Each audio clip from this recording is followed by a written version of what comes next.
አንድ ቀን ማታ ላይ የምገባበት ፔንሲዮን ላይ ጠብቀው ሁለት መሳሪያ የያዙ ሰዎች ፖሊሶች መኪና ያስቆመው መታኝ በሰደፍ አንዱ እዚህ ጋር መታኝ አንዱን እያወራሁት ወደኩኝ። በ24 ሰዓት ውስጥ ከዚህ ሀገር ካልወጣ እንገልሃለን። ባለቤቴ እኔ እዚህ ሀገር መቆየት አልችልም አለች። በጣም ነርቭስ ሆነች፣ ደነገጠች። እንዴ ባሌን አጥቼ ልጆቼን ያላባት ላሳድግ ነው፣ መዋል ማደር አልቻለች። በየጊዜው በህገወጥ ስደት ብዙ ወገኖቻችንን አተናል። እናት የወጣ ልጇ የት እንዳለ ሳታውቅ ደጅ ደጁን እያየች ህይወቷ ያልፋል። ገነታችሁን ቆልፋችሁ ሲኦልን አታንኳኩ ማለት ፈልጋለሁ። መኪና መግዣ እየሆኑ ነው፣ የደላላዎች ቤት መግዣ እየሆኑ ነው፣ ህይወታቸውን እየከፈሉ ነው። አንድ ሰው እዛ ሂዶ ሲሞት እሱ ብቻ አይደለም የሚሞተው፣ እናትም አባትም አብረው ይሞታሉ። አስርም አምስትም አጠራቅሜ ቤዝድ ኦን ትሩ ስቶሪ የሆነ እውር አሞራ ቀላቢ የሚል ፊልም ሰርቻለሁ።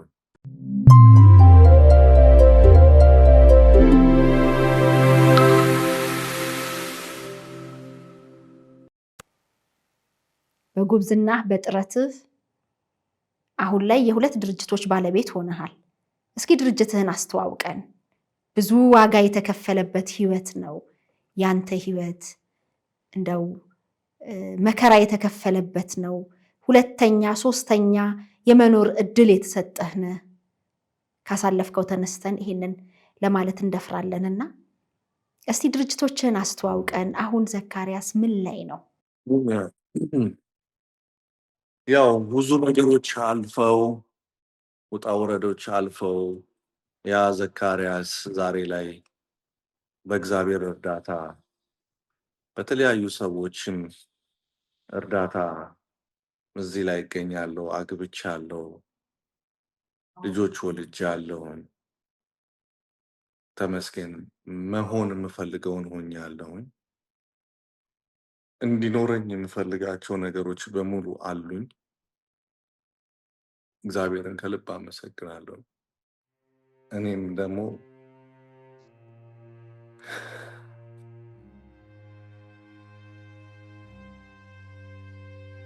በምችለው አቅም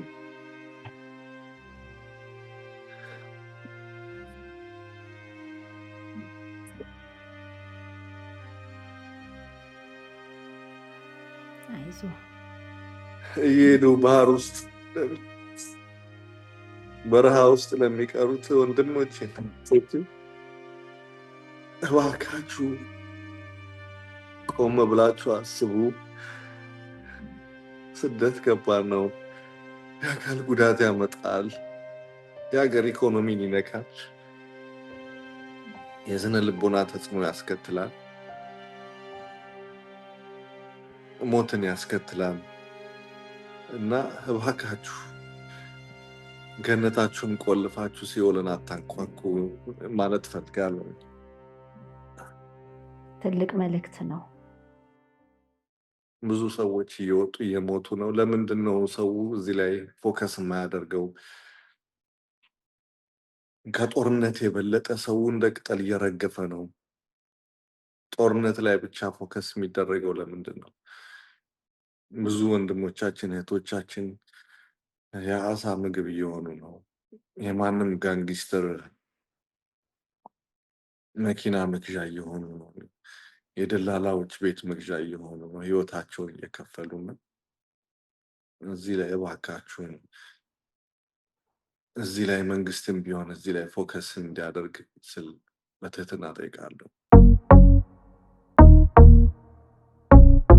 አሁን ላይ በመጠናቀቅ ላይ ያለ ቤትን ገዝቶ የራስ ማድረግ ብልህነት ነው ስንል የታል መሽ ተገኝቶ ላላችሁ ተከተሉን። አይን አይቶ ልብ ይፈርዳል። ይህ የምትመለከቱት በመሃል ካሳንችስ ከኡራኤል አደባባይ ከፍ ብሎ የብዙዎችን ትኩረት የሳበውና በኩራት የቆመው በባማኮን ሪል ስቴት የተገነባው ጋላክሲ ፊኒሽንግ ሞል ነው። በዚህ G+23 በሆነውና የንግድና የመኖሪያ አፓርትመንቶችን በያዘው ህንፃ ላይ ከባለ 1 እስከ ባለ 3 የመኝታ ቤት አፓርትመንቶችን በተለያየ የካሬ አማራጭ አቅርቦሎታል።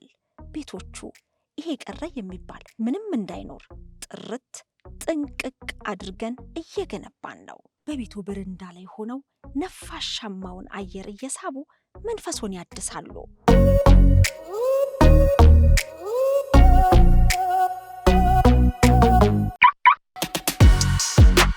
ባለ 4 ቤዝመንት 160 መኪኖችን ጥንቅቅ አድርጎ መያዝ የሚችል የመኪና ማቆሚያ በዚህ የጋላክሲ ፊኒሽንግ ሞል የሚያገኙት ነው።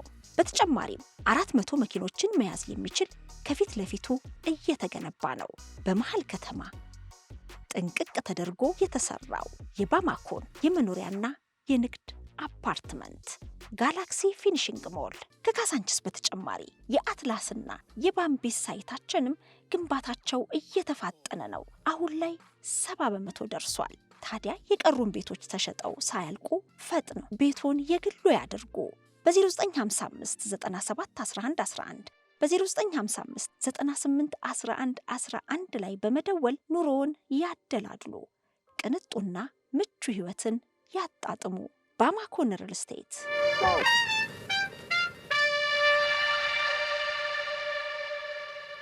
በየጊዜው በህገወጥ ስደት ብዙ ወገኖቻችንን አተናል። እናት የወጣ ልጇ የት እንዳለ ሳታውቅ ደጅደጁን እያየች ህይወቷ ያልፋል። የእድሜ ዘመኗን ትጨርሳለች በሐዘን እንደተቆራመደች።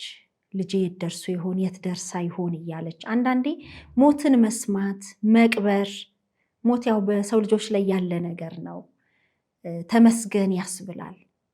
ግን እንዲህ በስደት በየበረሃው የወደቁ ወንድሞቻችን ባህር የበላቸውን ወገኖቻችንን ስናስብ እጅግ ነውና የሚያሳዝነው። እንደው ይሄ ትምህርት ይሁን ይሄም አለ የሚለው ትልቅ ማስተማሪያ ነው። እንግዲህ አንድ ሰው እዛ ሂዶ ሲሞት እሱ ብቻ አይደለም የሚሞተው፣ እናትም አባትም አብረው ይሞታሉ። አባትና እናት ሙቶ የሞተ ልጅ የለም። ልጅ ሙቶ ግን የሞተች እናት አለች። ልጅ ሙቶ የሞተ አባት አለ። ቀላል አይደለም። ልጅ ሲሞት አስታሞ መቅበር አንድ ነገር ነው። መርዶ መረዳት አንድ ነገር ነው። ሞትን የልጅን ሞት ማወቅ አንድ ነገር ነው። ግን ልጅ ከቤት እንደወጣ ሲቀር ለእናትም ሞት ነው፣ ለሀገርም ሞት ነው። እና እዚህ ነገር ላይ የሚመለከታቸው ሰዎች እኔ ብቻዬን ምንም ማድረግ አልችልም። የማገኛትን 10ም 5ም አጠራቅሜ ቤዝድ ኦን ትሩ ስቶሪ የሆነ እውር አሞራ ቀላቢ የሚል ፊልም ሰርቻለሁ። የስደት መከራ፣ ከዛ የእስር ቤት ሰቆቃ፣ ብዙ ነገር ስተርፍ ይሄንን እንዳስተምር ፈልጎ ነው አምላኬ ስትለኝ ነበርና እንደው በምን መልኩ አስተማርክ ምን አደረክ ልል ነበር።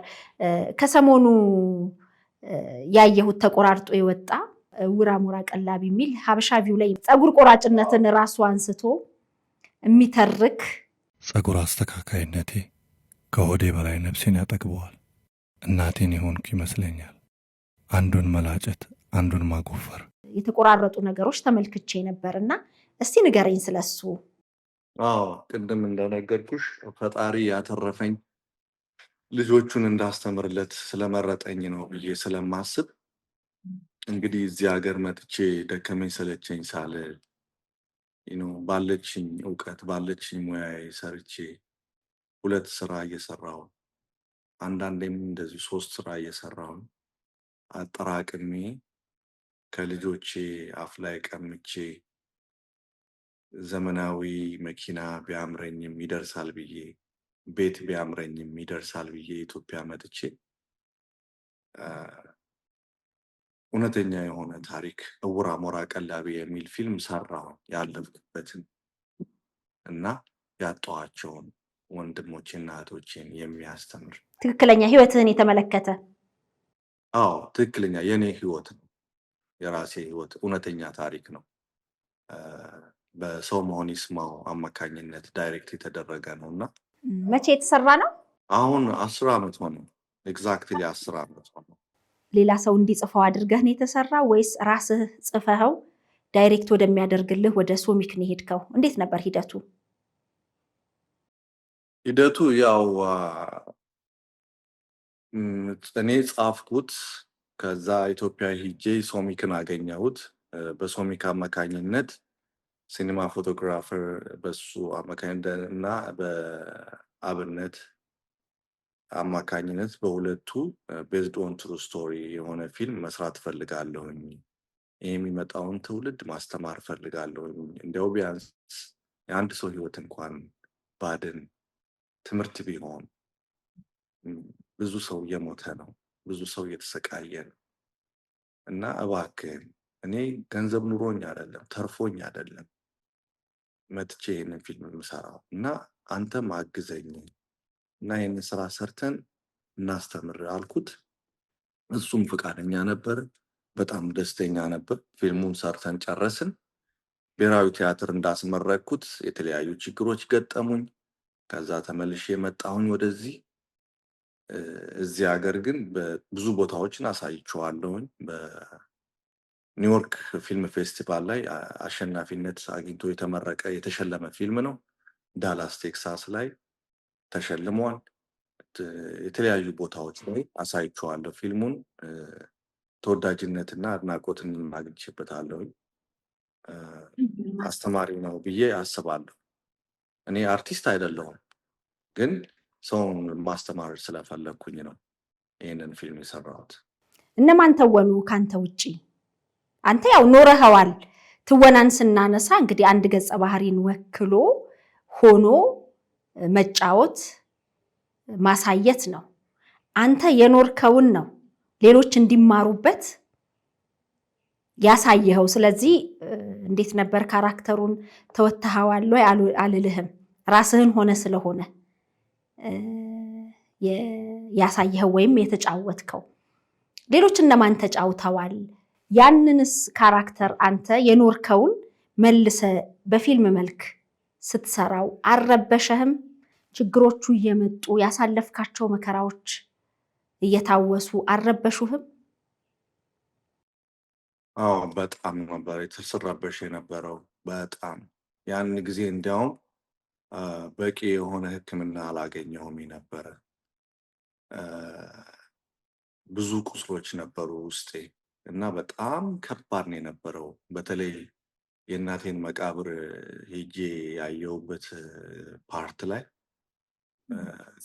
ፊልም ሰሪዎቹ ክሮዎቹ ሁሉ ተረብሸው ነበረ በእኔ ምክንያት። ከባድ ጊዜ ነው የነበረው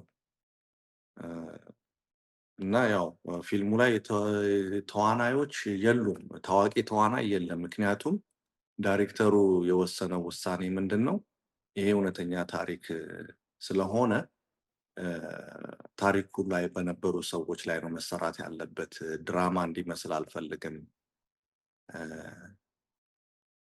ዶኮ ድራማ እንዲሆን አርጌ ነው መስራት የምፈልገው ብሎ ማንም ታዋቂ ሰዎችን አላስገባም። የእሱ የዳይሬክተሩ ውሳኔ ነው የነበር።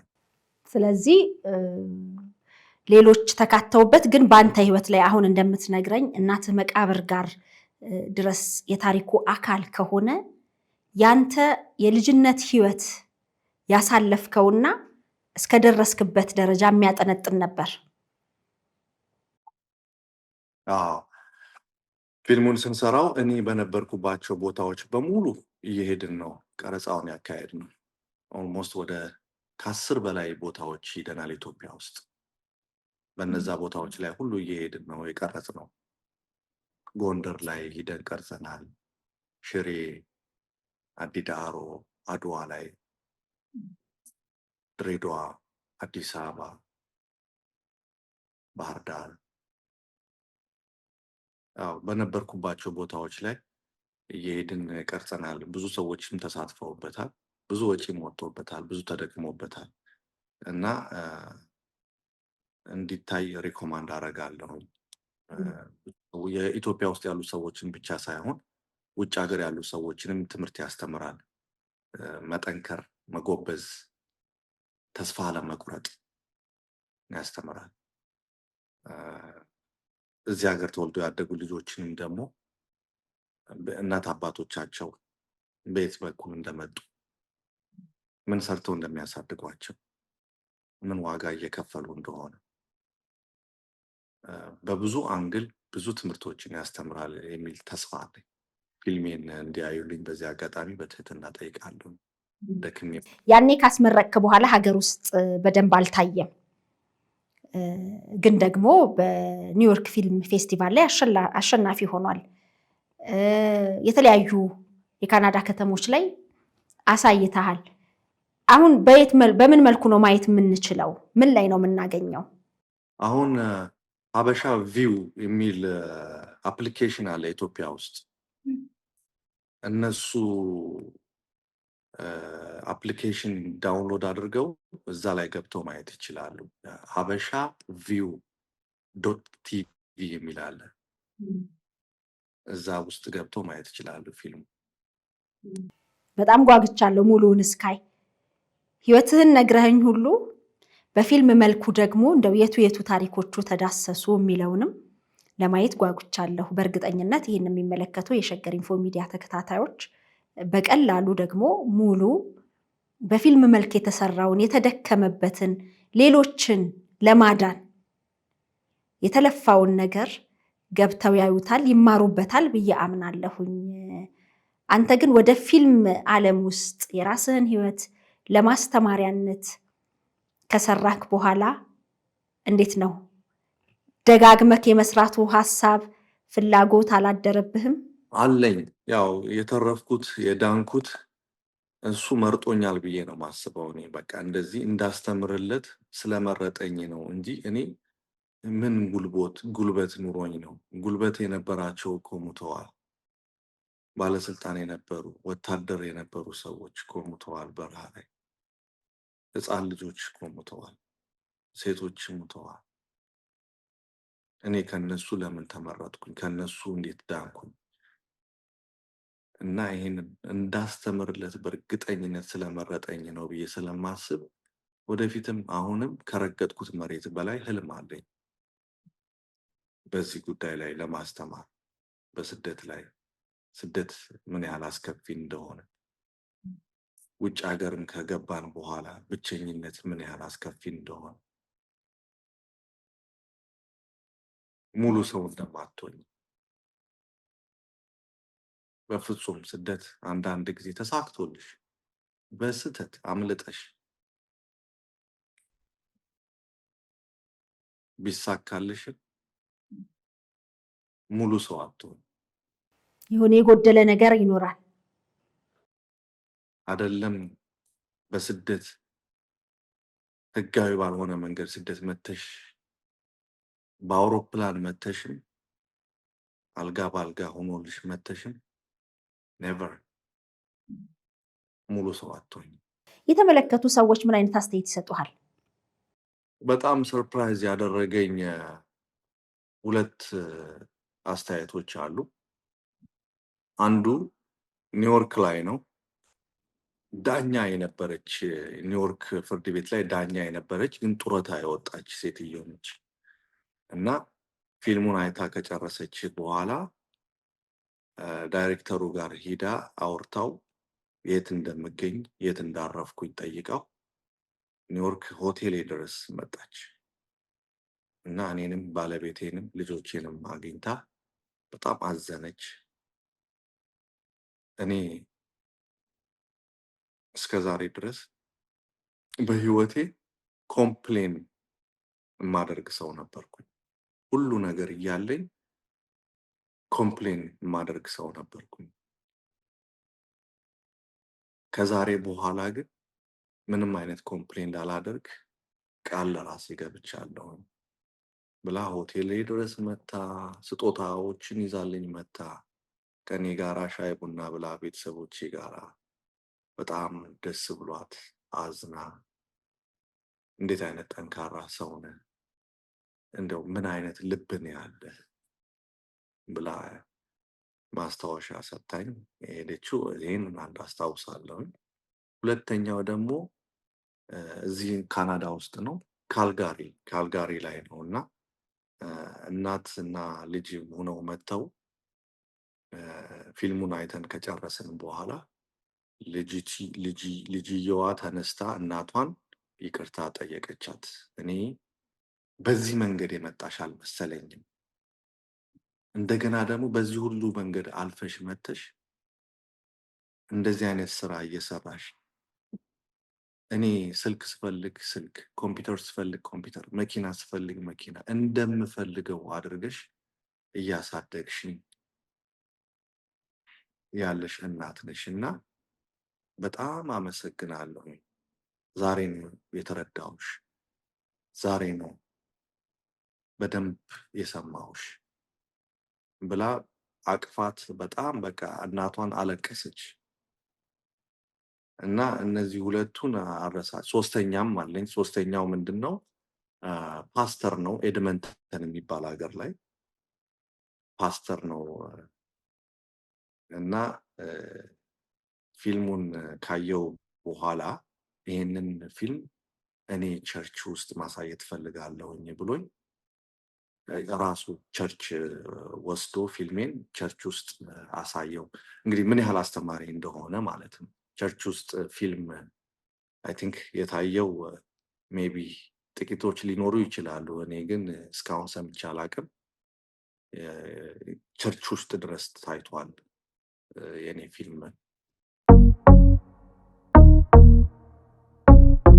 አሁን ላይ በመጠናቀቅ ላይ ያለ ቤትን ገዝቶ የራስ ማድረግ ብልህነት ነው ስንል የታል መሽ ተገኝቶ ላላችሁ ተከተሉን። አይን አይቶ ልብ ይፈርዳል። ይህ የምትመለከቱት በመሃል ካሳንችስ ከኡራኤል አደባባይ ከፍ ብሎ የብዙዎችን ትኩረት የሳበውና በኩራት የቆመው በባማኮን ሪል ስቴት የተገነባው ጋላክሲ ፊኒሽንግ ሞል ነው። በዚህ G+23 በሆነውና የንግድና የመኖሪያ አፓርትመንቶችን በያዘው ህንፃ ላይ ከባለ 1 እስከ ባለ 3 የመኝታ ቤት አፓርትመንቶችን በተለያየ የካሬ አማራጭ አቅርቦሎታል። ቤቶቹ ይሄ ቀረ የሚባል ምንም እንዳይኖር ጥርት ጥንቅቅ አድርገን እየገነባን ነው። በቤቱ በረንዳ ላይ ሆነው ነፋሻማውን አየር እየሳቡ መንፈሶን ያድሳሉ።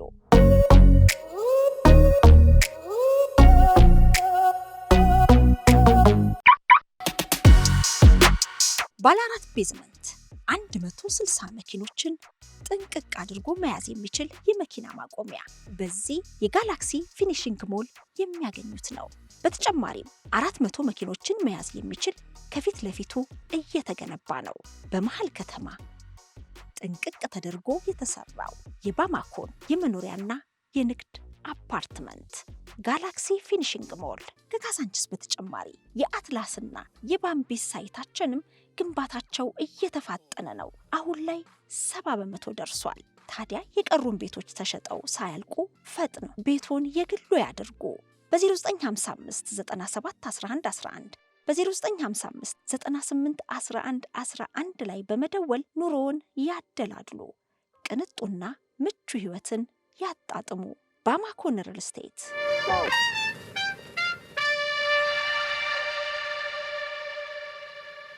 ከእውነተኛ ህይወት ከእውነተኛ ታሪክ የተቀዳ ስለሆነ የትኛውም እምነት ቦታ ላይ ቢደረግ የሚያመልኩት አምላክ እንዴት እንደሚያወጣ እንደሚያተርፍም ስለሚያሳይ ይመስለኛል እዛ ቦታም የተመረጠው ታሪኩን ማስተማሪ ስለሆነ። እነዚህ ሶስቱ ነገሮች በጣም ነው ሾክ የሚያደርጉኝ። አንድ ኒውዮርክ ከተማ ላይ ዳኛ የነበረ ሰው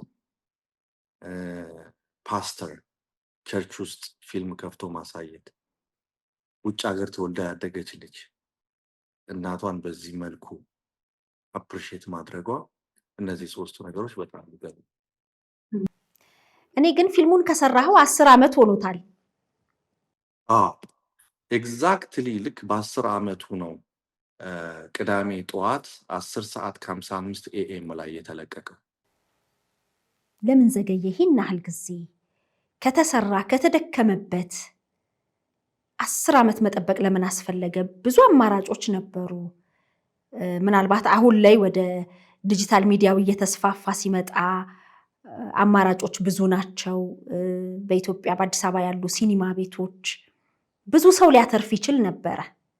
ለምን ቆየ ይህን ያህል ጊዜ? አዎ ፊልሙም ራሱን የቻለ የተለያዩ ችግሮች ገጠሙት። አንደኛ ብሔራዊ ቲያትር ላይ ካስመረቅኩት በኋላ ፊልሙን እኛ እናሳየዋለን፣ ካንተ በበለጠ እኛ ተደራሽነት አለን፣ ፊልሙን ለእኛ ስጠን ብለው IOM የሚባል ካምፓኒ በክብር ጠሩኝ። ፊልሙን ይዤላቸው ሄድኩ። ፊልሙን አይተን እንነግርሃለን፣ ቦርዱ የሚወስነውን ወስኖ እንነግርሃለን፣ ለፊልሙ ያወጣኸው ምን ያህል ወጪ ነው ብለውኝ በወረቀት ጽፈህ አምጣ ብለውኝ ፕሮፖዛል ወረቀት በስነ ስርዓት ተጽፎ አስገባው። ፊልሙንም ሰጠው፣ ፕሮፖዛልም አስገባው። ለፊልሙ ይሄን ያህል ብር አውጥቻለሁ፣ ይሄን ያህል ተደክሞበታል። እንዲያውም እንደዛ ካላችሁ እኔ በፍጹም ትርፍ አልፈልግም፣ ከቻላችሁ ለፊልሙ የወጣውን ብር ብቻ ስጡኝና ፊልሙን ውሰዱት አልኳቸው። ኦኬ ቦርዱ ይሄንን ነገር አውርተን ወስነን እንነግርሃለን ብለው ላኩኝ። አንድ ቀን፣ 2 ቀን፣ 3 ቀን፣ 4 ቀን፣ 5 ቀን ደወልኩ፣ መልስ የለም። ኢሜል አደረኩ፣ መልስ የለም። ቴክስት አደረኩ፣ መልስ የለም። ሳምንት ሆነው፣ 8-9 ቀን ሆነው፣ 10 ቀን ሆነው። ሄድኩኝ መስሪያ ቤት፣ የለችም፣ ለስራ ጉዳይ ወደ ሱዳን ሄዳለች አሉ። መጣው፣ ኢሜል አደረኩ። ካልሆነ ፊልሙን ስጡኝና ፊልሙን አሳይቼ ወደ ሀገሬ ልመለስ። ስራ ትቼ ነው የመጣሁት፣ ቤተሰቦቼን ትቼ ነው የመጣሁት እና ሆቴል ውስጥ ነው ያለሁት። እዚህ ፊልሙን ለመስራት ብዙ ውጣ ውረዶችን ወጥቻለሁ፣ ወርጃለሁ እና መመለስ አለብኝ ወደ ሀገሬ ብዬ ኢሜል አደረኩ። መልስ የለም። 2 ሳምንት ሆነ። ከ2 ሳምንት በኋላ መለሰችልኝ እና ናና ፊልምህን ውሰድ አለች። ሄድኩኝ። what happened? አይ ተነጋግረን ጨርሰናል ከቦርዱ ጋራ ሌላ ፊልም ልንሰራ ነው። ለምን ሌላ ፊልም መስራት አስፈለገ? ከዚህ የበለጠ ፊልም ልትሰሩ ነው አልኳቸው። አይ በለጠም አነሰም እኛ ግን ዲሳይድ አድርገናል የራሳችንን ስራ ልንሰራ አለችኝ ማለት ነው። ኦኬ እና ታዲያ ለምንድን ነው ይሄን ያህል ጊዜ አቆየሽኝ? 2 ሳምንት ላልተፈለገ ወጪ ዳርገሽኛል፣ ግን በጣም የሚያሳዝን ነገር ነው ብዬ ፊልሜን አገኘውን ብዬ ፊልሜን ይዤ ወደ ቤት ተመለስኩ። መጀመሪያም አንተ ስትሰራ ሌላ ተቋም ወይ ሌላ ድርጅት ያሳይልኛል ብለህ ሳይሆን ለማስተማሪያነት ነው፣ እድሉ ከመጣ አይቀር ብለህ ነው የሰጠኸው። ኤግዛክትሊ እድሉ ከመጣ አይቀር። እነሱ ደግሞ እኔ ደግሞ ላይክ እኔ በአንድ እጅ ማጨብጨብ ይከብዳል አይደለም፣ አይቻልም። በእነሱ አቅም ሲሆን ሞር ተደራሽነት ይኖረዋል። ሪሞት የሆኑ ቦታዎች ላይ ይገባል፣ ይታይልኛል። በተለያዩ ቦታዎች ላይ ከታየ ብዙ ሰው ህይወትን የማዳን አቅም ይኖረዋል የሚል ሀሳብ በውስጥ ያደረና በጣም ጥሩ አጋጣሚ ነው ብዬ እንደዛ ወሰንኩ። ከዛ የመጣው መልስ ያልጠበቁት መልስ ነው የመጣው። ምንድነው ችግራችሁ? ገንዘብ ነው? ገንዘብ እኔ መቀነስ እችላለሁ። ኦኬ ከፈለጋችሁ ለፊልሙ የወጣው ወጪ ዳይሬክተሩን ጠይቃችሁ አንደርስታንድ ማድረግ ትችላላችሁ። የዛን ፊልም ዋጋ ወጪ ግማሹን ስጡኝ እና ውሰዱት ፊልሙን ሁሉ ብዬ ነገርኳት። አይ አልተቀበልነውም፣ የራሳችንን ፊልም ልንሰራ ነው አለችኝ። ኦኬ ብዬ ፊልሜን ተቀብዬ ወደ ቤት የመጣሁን የተለያዩ ሲኒማ ቤቶች ላይ አስገምግሜ ጨርሼ ነበረ። ከዛ ፊልሜን ለማሳየት ደግሞ ባለችኝ ጊዜ ላይ ጊዜ በጣም እየተጣበበብኝ መጣ። ባለችኝ ጊዜ ላይ ሮጥ ብዬ ፊልሙን ለማሳየት እየተንቀሳቀስኩ እያለ አንድ ቀን ማታ ላይ የምገባበት ፔንሲዮን ላይ ጠብቀው 2 መሳሪያ የያዙ ሰዎች ፖሊሶች መኪና ያስቆመው መኪና ጎማዬ ላይ ታኮ አድርጎ አንዱ ሮጦ ሄደ። ሁለቱ ፖሊሶች መሳሪያ ይዘው ናውጣሉ። ምንድነው ስላቸው ለምንድነው ጠጥተህ የምታሽከረክረው አሉ። አልዋሽሽም በወቅቱ ጠጥቼ ነበረ፣ በጣም አጥፍቻለሁ፣ ይቅርታ ቅጣቱን እቀበላለሁኝ ስል አይ ብለው ዱላ ጀመሩ። እዛ ሚስቴ ወታ ኡኡ ብላ ብትለምናቸው ነገሩ እየከረረ ሄደ። አንዱ ከአንዱ ጋር እኔ ምንም ነገር አታድርጉ። ከዛ ነገሩ እየተቀየረ ሲሄድ ገባኝና እኔ እባካችሁን ከፈለጋችሁ የምትፈልጉትን ነገር ውሰዱ ያለኝ እንጂ ሌላ ነገር እርምጃ እንዳትወስዱ አልኩኝ። መሳሪያ ሲያቀባብሉ ማለት ነው። እኔ ለሀገር ልጠቅም የመጣው ሰው ነኝ። ሀገርን ለማስተማር የመጣው ሰው ነኝ። እንዳትገሉኝ፣ ልጆች አሉ። ልጆቼም በእኔ መንገድ ማደግ የለባቸው። ይሄው ሰዓቴ፣ ይሄው ወርቄ፣ ይሄው ሞባይል፣ ይሄው ገንዘብ አልኳቸው። መታኝ በሰደፍ አንዱ እዚህ ጋር መታኝ። አንዱን እያወራሁት ወደኩኝ። ስልኬንና ገንዘብ ይዘው ሩጠው ሄዱ። አንደኛው በ24 ሰዓት ውስጥ ከዚህ ሀገር ካልወጣ እንገልሃለን ብሎኝ ሩጠው ሄዱ። እኔ ከወደኩበት ስነሳ ሚስቴ ትጮኻለች፣ ሰው ተሰብስቧል። ተነስቼ መኪና ውስጥ ገብቼ እየበረርኩ እንደነዳ ስል ደግሞ ለካ ትልቅ ታኮ አድርጓል መኪና ውስጥ። እንደገና ወርጄ ታኮውን አንስቼ እየበረርኩኝ እነሱ በሮጡበት ቦታ ሲሄድ በዚህ በኩል ሮጡ አሉኝ። በዛ በኩል ተከትዬ ሲሄድ በዚህ ሮጡ አሉኝ። በዛ ሲሄድ በዚህ ሲሄድ ከዛም አውቃቸው ሰዎች ጋር ደወልኩና የገጠመኝን ችግር ኤክስፕሌን አደረኩኝ። ዘራፊዎች ናቸው? ትክክለኛ ፖሊሶች? ትክክለኛ ፖሊሶች ናቸው። እነዛ እኔ የጠወረዋቸው ሰዎች ደግሞ እነሱ ደግሞ ሌላ ትላልቅ ሰዎችን የሚያውቁ ሰዎች ነበሩ። እነሱ ተደውሎ መጡ። ፖሊስ ጣቢያ ሄድን። በአስቸኳይ እዛ አካባቢ የነበሩ ሰዎች እንዲመጡ፣ ጠባቂ የነበሩ ሰዎች እንዲመጡ ተባለ። ተለቃቅመው በፒክአፕ ትራክ መኪና ተጭነው መጡ። ተደረደሩ። ናውጣ ምረጥ፣ የትኞቹ ናቸው አሉ። ይሄ ነው አልኩኝ። መረጥኩኝ። አስታወስካቸው? አዎ አስታወስኳቸው። ሚስቴን ጠርተው የትኞቹ ናቸው አሏት። እሷም ለይታ ወጣቻቸው። ከዛ እኔ ወደ ሕክምና ሄድኩኝ። እነሱን ጠየቋቸው። ለምንድን ነው እንደዚህ ያደረጋችሁት ብለው ተጠየቁ። መልስ አልነበራቸውም። ጠጥቶ ሲነዳ ነው ያገኘነው አሉ። ጠጥቶ ቢነዳ እናንተ ትራፊክ አይደላችሁም፣ ፖሊስ ናችሁ፣ ይሄ አይመለከታል ተባለው። ላደረጉት ነገር ሞባይልም ተጠፍቷል፣ ገንዘብም ጠፍቷል ተባለው። ተይዘው ዩኒፎርማቸውን አውልቀው እንዲታሰሩ ተደረገ። ከዛ በአስቸኳይ ነገሮች ሁሉ በቃ ተቀያየሩ። ሕክምና ሄድኩኝ። ከሕክምና መጣሁኝ። ወዲያውኑ ሎየር ያስኩኝ። ሎየር ይዤ ፍርድ ቤት ወሰድኳቸው። መንግስትም ራሱ ከሰሳቸው። የመንግስት ልብስ ለብሰው መሳሪያ ይዘው በማድረጋቸው መንግስት ራሱ ከሰሳቸው። እኔም ከሰስኳቸው። ፍርድ ቤት ቀረብን። ባለቤቴ እኔ እዚህ ሀገር መቆየት አልችልም አለች። በጣም ነርቭስ ሆነች፣ ደነገጠች። እንዴ ባሌን አጥቼ ልጆቼን ያለ አባት ላሳድግ ነው የምን እንትን ነው ብላ በቃ በጣም ነርቭስ ሆነች፣ ደነገጠች። በጣም በቃ መዋል ማደር አልቻለች። ወዲያውኑ ለጠበቃዬ ለፍርድ ቤቱ እኔ ልበር ስለሆነ ውሳኔ ይሰጠኝ ብለህ ተናገር ለዳኛው አለኝ። ቀረብኩኝ ፍርድ ቤት። ቃላችንን ሰጠን፣ እነሱም ቃላቸውን ሰጡ። ለምን እንደዛ እንዳደረጉ መስቀለኛ ጥያቄ ተጠየቁ። ጥፋተኛ ሆነው ተገኙ። 12 ዓመት ተፈረደባቸው። ጌጡ ተመስገንም መጥቶ ነበረ የፍርድ ቤቱ ቀን።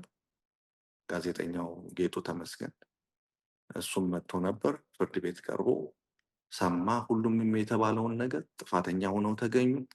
እኔ ግን ስቲል ማሳየት ፈልጌ ነበረ፣ ግን ያው ባለቤቴ ፍቃደኛ ስላልነበረች ተመልሼ ወደ ሀገር መጣሁ ማለት ነው። ወደዚህ ሀገር መጣሁኝ፣ ወደ ሀገሬ። አሁን ላይ በመጠናቀቅ ላይ ያለ ቤትን ገዝቶ የራስ ማድረግ ብልህነት ነው ስንል የታል መሽ ተገኝቶ ላላችሁ ተከተሉን። አይን አይቶ ልብ ይፈርዳል።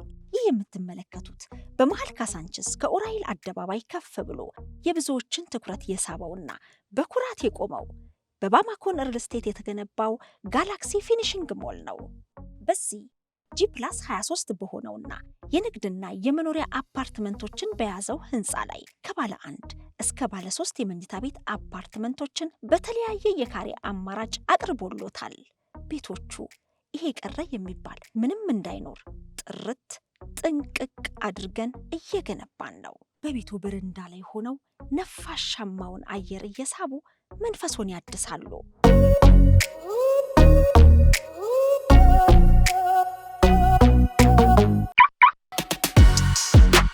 ባለ 4 ቤዝመንት 160 መኪኖችን ጥንቅቅ አድርጎ መያዝ የሚችል የመኪና ማቆሚያ በዚህ የጋላክሲ ፊኒሽንግ ሞል የሚያገኙት ነው። በተጨማሪም 400 መኪኖችን መያዝ የሚችል ከፊት ለፊቱ እየተገነባ ነው።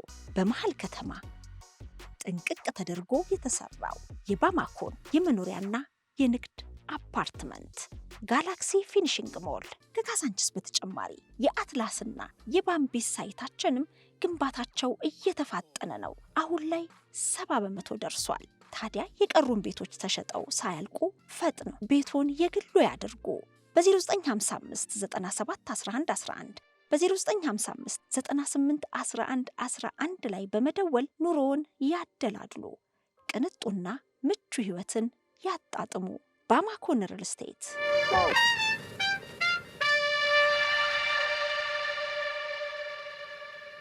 አሁን ከ10 ዓመት በኋላ እውር አሞራ ቀላቢ የተሰኘው እውነተኛ ታሪክ ላይ መሰረት ያደረገው ፊልም በሀበሻ ቪው እየታየ ነው። የተመልካቹ ቁጥር እንዴት ነው? እንዴት ገመገምከው? አሁንም ከዚህ በኋላ ያንተ ታሪክ ከወጣ በኋላ በጣም ብዙ ሰዎች ይመለከቱታል ብዬ አስባለሁኝ። እስካሁን ከቅዳሜ ጀምሮ እስካሁን አንዳንድ ሰዎች በፌስቡክ እና በቲክቶክ አስተያየታቸውን እየሰጡኝ ነው። በጣም ደስተኛ ነኝ።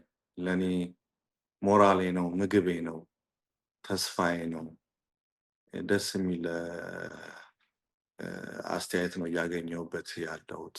እኔም ሁል ጊዜ የምለውም እንደዛ ነው።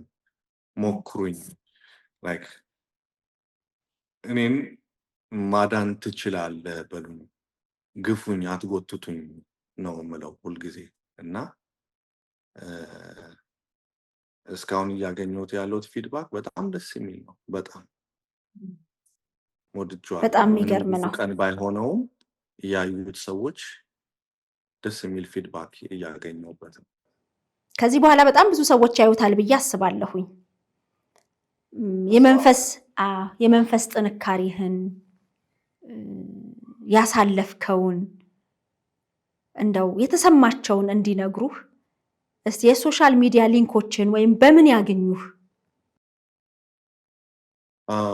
ዘካሪያስ ጥበቡ መስፍን የሚል ፌስቡክ አለኝ። ቲክቶክ ደግሞ ህጋዊ ባልሆነ መንገድ ስደት ሞትን ያስከትላል የሚል ቲክቶክ አለኝ።